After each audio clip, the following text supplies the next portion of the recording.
Magandang araw. Welcome sa channel ni Child of God. Ngayon, ibahagi ko sa inyo ang aking kaalaman sa karunungang lihim.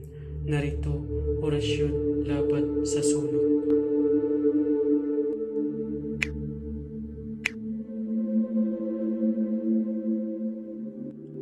Pamilin, mahalin at pagkaingatan ang bawat ibinabahagi ko sa YouTube channel na ito.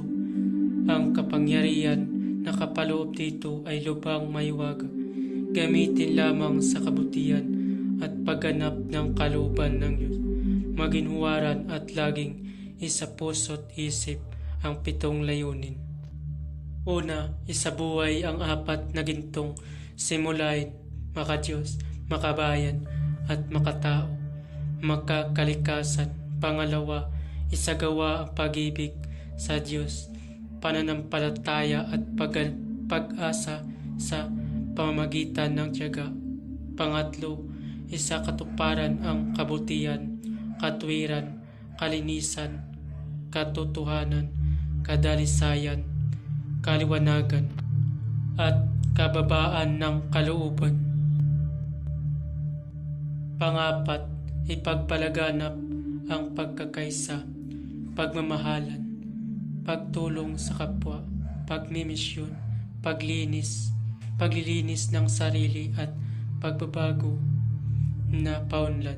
Panglima, magkaroon ng paggalangan, pag-unawaan at pagmamahalan sa isa't isa bilang mga kapatid at kapwa-tao.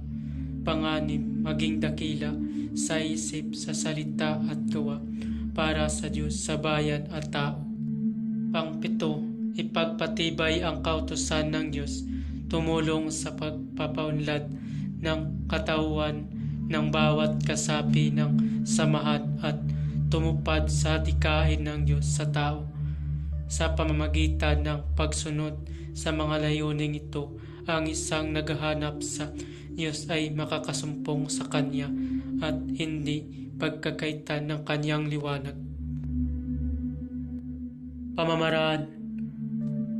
Bago gamitin ang orasyon ay magdasal muna ng 3 Ama Namin, 3 Aba Ginong Maria, 3 luwalhati, at 3 sumasampalataya. At isunod ito. Narito ang orasyon. Mentem, Santam, Spontaneum, Honorem, Deo, Patria, Liber. Mentem, Santam, Spontaneum, Honorem, Deo, Patria, Liber. Usalin ang orasyon ng 3 beses sa isip. Narito ang pamamaraan. Isulat sa dingding o kisame gamit ang pulang pentel pen at ipadikit ito. Maraming salamat.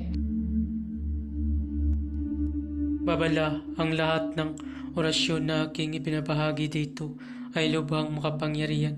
Gamitin lamang sa mabuti. Kung sino man ang gumamit sa masama ay mayroong bad karma. Maaari maghirap habang buhay hanggang kamatayan. Maraming salamat po.